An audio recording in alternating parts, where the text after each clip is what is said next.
नमस्कार, मैं हूं आशीष राव। लाइव टीवी समाचार लोकतंत्र की आवाज में आपका स्वागत है। अब रुख करते हैं कुछ अहम खबरों की तरफ। कांग्रेस के वरिष्ठ नेता शकील अहमद ने प्रेस वार्ता कर तारापुर विधानसभा और विश्वेश्वर स्थान विधानसभा में जीत का किया दावा। भागलपुर तारापुर चुनाव प्रचार को लेकर पहुंचे कांग्रेस के वरिष्ठ नेता शकील अहमद ने प्रेस वार्ता की। वहीं उन्होंने दोनों सीटों पर चौंकाने वाले परिणाम की बात कही। वहीं राष्ट्रीय जनता दल के अध्यक्ष लालू प्रसाद यादव के द्वारा भक्त चरण दास दिए गए आपत्तिजनक बयान पर उन्होंने कहा कि इस तरह की अमर्यादित भाषा का प्रयोग राजनेताओं को नहीं करना चाहिए, लेकिन जिस भाषा का प्रयोग हुआ है उसके लिए लालू यादव को माफी मांगनी चाहिए। वहीं उन्होंने कहा कि लोकसभा चुनाव में किस प्रकार से चुनाव लड़ा जाएगा इसका फैसला केंद्रीय नेतृत्व करेगा।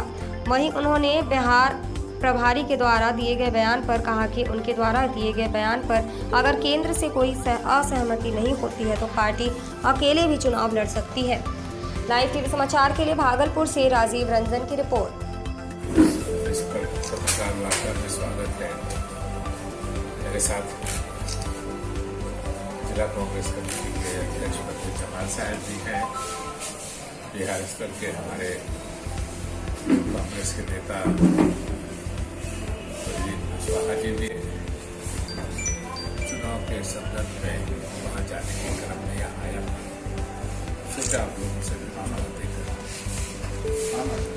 एक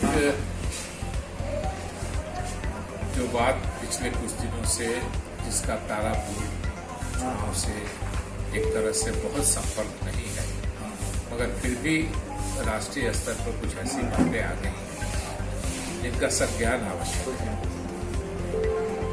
हमारे प्रभारी भक्त चरण दास जी के बारे में राष्ट्रीय जनता दल के अध्यक्ष लालू प्रसाद जी ने जो अमर्यादित टिप्पणी की वो हम सबके लिए चिंता का विषय है। भाषा की मर्यादा बहुत ही आवश्यक है, चाहे वो कोई भी व्यक्ति हो या किसी के लिए भी वो इस्तेमाल की जाए। हास्य व्यंग अलग चीज है और अपशब्द कहना ये दोनों अलग चीज है। लालू जी बहुत से हास्य व्यंग की बातें किया करते हैं, लोग हंस के टाल देते हैं, सीरियसली नहीं लेते। लेकिन एक जनप्रतिनिधि के बारे में भक्त चरण दास जी हमारे पार्टी के महासचिव भी नहीं है राष्ट्रीय।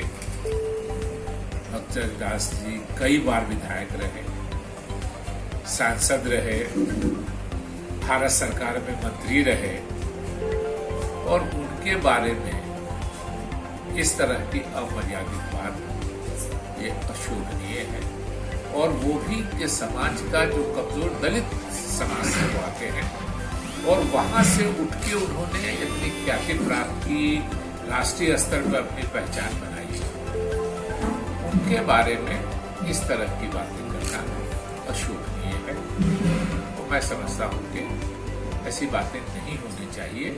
राजनीति में मर्यादा का ख्याल निश्चित रूप से रहना चाहिए। हास्य व्यंग अपनी जगह पर है, लेकिन अमर्यादित भाषा बोलने का किसी को अधिकार नहीं। क्या चाहते हैं सर, इस पे क्या करें हम? नहीं, स्वाभाविक रूप से उनको इस बात को सोचना चाहिए।